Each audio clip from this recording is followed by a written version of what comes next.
So, welcome to this presentation on structural integrity and Teal. Um, the idea of doing this presentation is to give you guys a broad overview of how the Borderland in 2017 would be structured under Teal. Teal is not a management paradigm. Teal is a mindset more than anything else. Getting into that now. So what we do in this community could be called radical experimentation. We set up a space where it's possible for us to conduct experiments. And the important thing to keep in mind here is that when you're conducting an experiment, if you get a negative result, that is not a failed experiment. A failed experiment is if you conduct an experiment and you are somehow unable to maintain the parameters of that experiment. This could be for a lot of reasons. One of them being if all your friends say that your experiment is stupid, then you won't be able to do the experiment properly. So that requires that we have a community where experimentation is welcome. And that even when we're solving so-called wicked problems, that we give each other a lot of leeway. So beyond experimentation, there is a hierarchy in this. In our society, and by our society, I don't mean conventional society, but I mean hippie society. There's often a strong allergy towards any kind of hierarchy. And what this seeks to do is to reintroduce hierarchy, but in a more healthy way. Because what we don't want is the kind of structured hierarchy that oppresses or controls.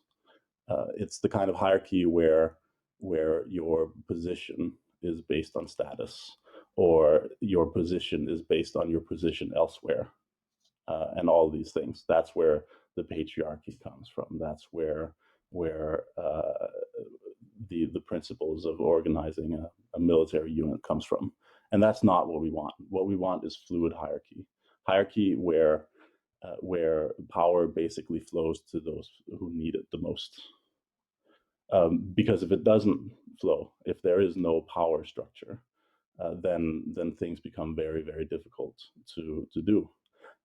And also, if your attitude is one where you are basically against any kind of hierarchy, you are also introducing your own kind of hierarchy into this. It's a two-step hierarchy. It's the hierarchy where you say not having a system is better than having any system. So that's fluid hierarchy. And the third point of the purpose of this is to have a scalable, minimally bureaucratic structure. What does this mean? Bureaucracy is essentially inevitable. Once you go beyond, say, 200 people, it becomes impossible to just poke people as you like, and have the structural integrity arise from there. Once you're over 200 people, it's impossible to keep track of everyone, and so you need a standardized way of doing things. However, that standard can very quickly become a very heavy bureaucracy, where you're doing things just to maintain the bureaucracy itself. And we don't want that. We want minimal bureaucracy, and we want it in such a way that it's the best thing to do, not just the thing that we all agreed on, but the thing that we can all see is the easiest way to do things. If there's no bureaucracy, and we're over 200, it becomes very, very difficult to scale things. And also, a lot of other hierarchies come into play. The most egregious one of these would be just might makes right. That if you refuse any kind of overt power, then the power becomes sort of shadow and red, as we call it in the Teal structure. It's might makes right. It's the rule of the loudest. And we don't want that either.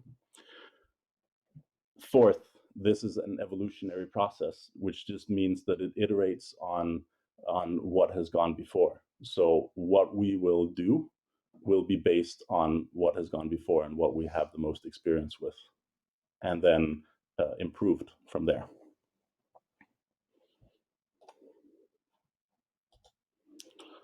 Some goals.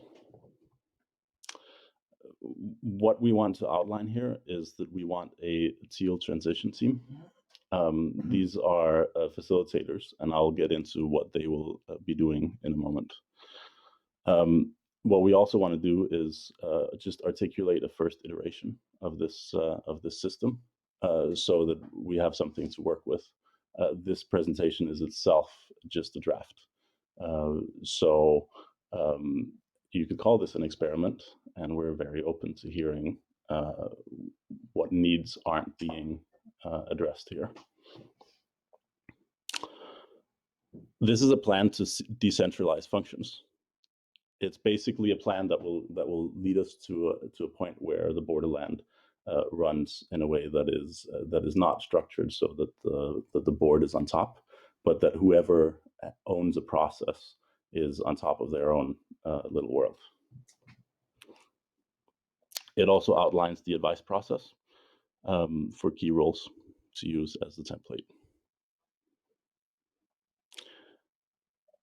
So maybe a little bit about what this temporary fluid hierarchy is. When you conduct an advice process, what you're basically setting out to do is becoming the most competent or qualified voice. It's not that you are speaking for the entire community once you've done an advice process, but kind of like if we are in the woods and we're being chased by a bear, I don't actually need to be able to outrun the bear. I just need to be able to outrun you. That would make me the better qualified to survive that situation. And in somewhat, maybe a less grim way, that's what the advice process sets out to do. It puts you somewhere in the network, and by being there in that network and knowing what you know, people can agree that you are the most competent to do what it is that you're going to do.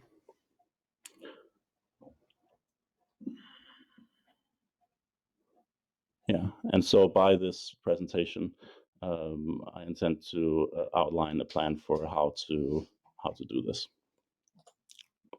So here's the system in total. It starts with defining the needs and communicating them out. Then it's becoming a process owner, how to fill these needs with roles and how to man those roles. It's the advice process itself, which is to figure out what is your role, what are your accountabilities, and what are the things that you need to do, your responsibility, and what kind of power do you have to do that. Then it's transparency, which is just to say that whatever it is that you do has to be available, so that everyone can see that. It's not that everyone can raise a conflict with you, but in order to navigate the system, it's extremely important that things are clear and transparent rather than opaque. And this is one of the ways that Teal works better than an adhocracy. An adhocracy is just anarchy, do whatever you see fit. But the problem is that it becomes very difficult to revise that when you can't see all the way through. So built into that is also conflict. Conflict is the only way in Teal that things can be resolved, because you don't have a boss that will tell you, no, we're going to do it this way rather than that way. Instead, you are basically accountable to the people that will be affected by your decision, and the only way that they have to change that is by raising conflict. So it becomes important to become good at conflict. Then it's getting shit done and accountability. So then there are some things around getting shit done and how and who you're accountable to. And then from there, it's how to institutionalize the memory so that what you learned becomes accessible to future years, so that we can iterate and evolve this process. So in order to do this, we have an introduction of four functions that will facilitate this: the circle of mediators, the safety czar, the budget, and a support team to understand all this.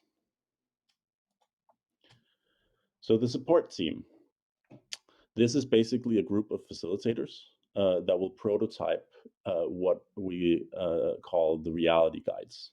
So on the dreams page, when you have a dream, you have a dream guide who will help you and facilitate the way towards making that dream a reality.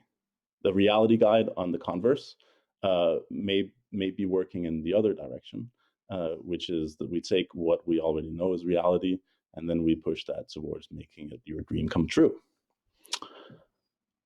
The idea is also for the support team to communicate these practices and to have a centralized information and knowledge base. So currently, this is myself, Matthias, the Sparkle Fairy, and Chris. The board is also on an overview of this. Let's see. Yeah. Then the budget facilitator, this might be the treasurer. It might also be someone else. And this is basically a function where, or a role that you need to take into advice whenever you have a budget. They keep an overview of the budget of the Borderland. Then the safety czar, this year it's Nicholas Oscarson. And this person is basically maintaining an overview of the safety situation of the Borderland. A question here that we need to raise is, does this person have a veto when they are asked for advice? Defining needs and communicating them.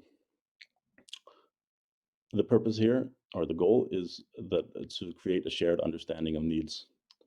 This is what ultimately will be the realities page. But for this year, we're going to do things as simply as we can using the tools that we already have. Several lists of needs or roles have already been made by Andreas Wolf, Nicholas Oscarson, and Isadora Ronsky. And we want to review these and create a definitive list for this year. It would be good to do this also as an advice process, so that it is broad enough to encompass everyone. Then will be a general communication on these needs, so that that list is made available to everyone. And then if you put out a list like this onto, say, Facebook and Slack and the email, then you'll probably get about a third of the people that you need to fulfill it. So it also becomes a necessity to catalyze and poke people to step up and make them aware of their capacities to fulfill these needs. And that will be the board doing this this year, and also the Teal support team, and anyone else who might want to be involved with that.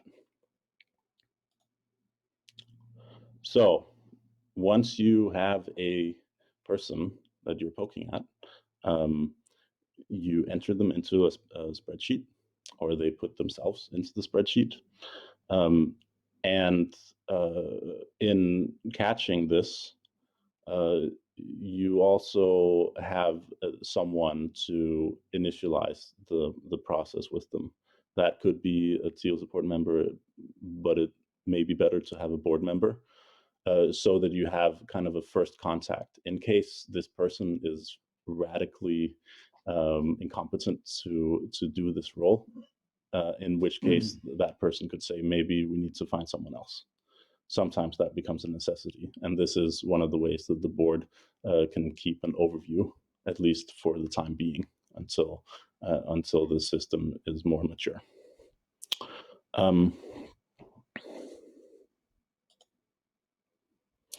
So once you've taken the role, comes the advice process itself. And as I said before, the goal of doing an advice process is becoming the most qualified voice to wield a particular piece of power. It's also to coordinate. So you ask advice, not just to get advice, but also so that you become part of a network of interactions at the Borderland. So if you are, say, making rounds to inform people about whether their setup is safe or not, say fire safety, then you would need to talk to the people who have made the fire safety plan, and possibly the access route people, and so on. And the idea there isn't just to get to know something, but also to get to know someone, because that is your position in this fluid hierarchy, is your position in the network. So the general rule is that you need to ask advice of everyone who's significantly affected. These are basically the people that you will be accountable to. It's optional, but encouraged to ask experts. For example, you definitely ought to ask the person who had your role last year, or who, say, if you're doing the fire safety plan, maybe it's a good idea to ask the guy who is a former fire marshal that we have in the community, or things like that. So what if your decision won't be that broad? What if there aren't all that many people who are really significantly affected? Well, then you're encouraged to just do it. You don't need permission. This system reduces to duocracy when there are a few feet to step on, which makes it simple. Be aware of the green shadow. So this is a crucial part of Teal, is that you do not need to get advice from everyone for everything. You basically don't need to set up an accountability with the entire Borderland. You just need to ask the people that are the most important. And you can do that bilaterally, as long as the final suggestion that you make is available in a transparent manner. This is not a perfect process. This will not make you the perfect voice of the community, but it will make you the best voice, and evolution is not perfect. It doesn't need to be perfect. It just needs to work well. And so the end product of doing an advice process is to become transparent with what the accountabilities and the responsibilities of your role are. And in order to do that, you need to figure out what are your goals and criteria. So this is an example. It's a mock-up based on the safety sheet by Nicholas Oscarson. It's just the number of roles and how they might look when doing advice. And it looks kind of complicated, but if you look at it from the perspective of each individual role, it doesn't actually become that complex. Internal communication obviously has a lot of links, because they need to basically have talked to everyone, so everyone knows what the internal communication strategy is. But say, as we mentioned before, doing the inspection rounds, you may not even need to talk to the internal communication. You just need to talk to the fire response team. Yep. So once you've done this,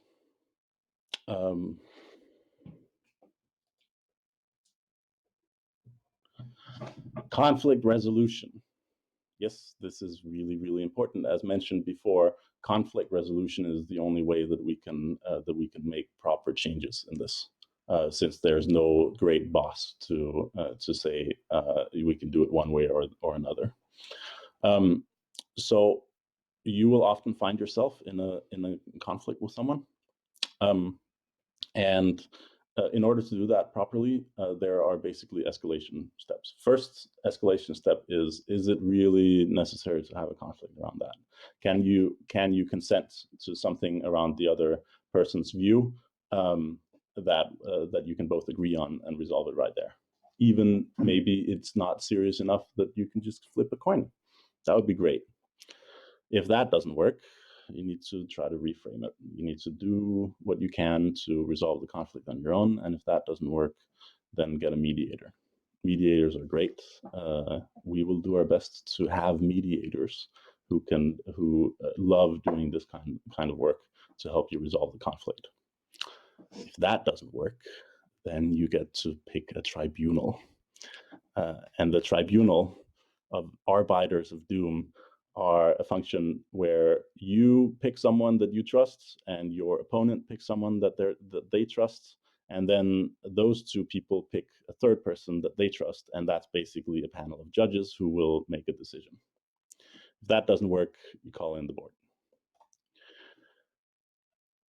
That, of course, is not an easy thing to do. Conflict is very, very draining. It's very costly, and so it becomes very difficult to make those escalations. So there are some things around the frame of doing a conflict that become important, especially online conflict, because that's where most of our conflicts happen. One principle is that we want only 3-paragraph arguments. Any more than 3 paragraphs, and then the conflict becomes might makes right, where the mightiest are the persons who can present a long essay that covers all the bases. But the thing is, if you really are adversarial in conflict, then it becomes necessary to cover all your bases because your opponent doesn't trust you to actually have thought things through. So be constructive and trust good intentions is the second part. If there's no trust between you, then you will never resolve the conflict and it will just escalate. If that is so, then just escalate it. Just go to the next step, get a tribunal on, and get it done with, or even call in the monster. You don't need to agree on everything, but maybe you just need to consent on things. It's not a question of, say, my mother asks me, do I want to go to IKEA with her this Sunday rather than chilling out? I will say, no, I guess I don't really want that, but I'm willing to do it. So ask yourself, are you willing, rather than do you want it?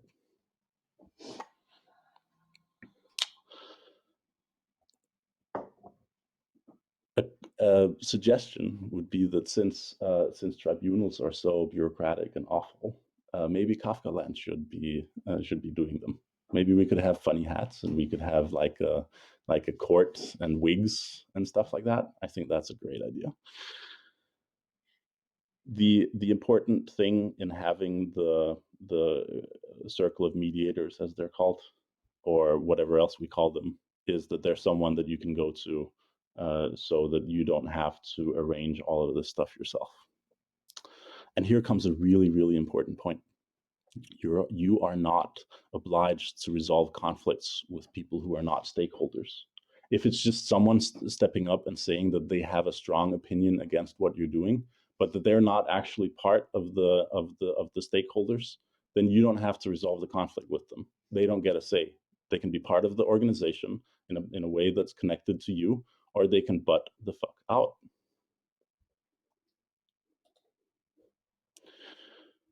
So once things are in consent around how to do things, then comes doing it itself.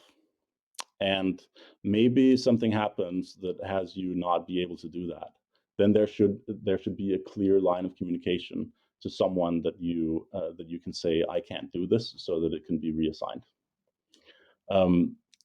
down the road, this should be part of the network itself. You should be able to go to your accountability partners and do it with them. But for now, it's probably the board when it's off of the Borderland, and when it's at the Borderland itself, it's going to be the head of operations, also known as the helm.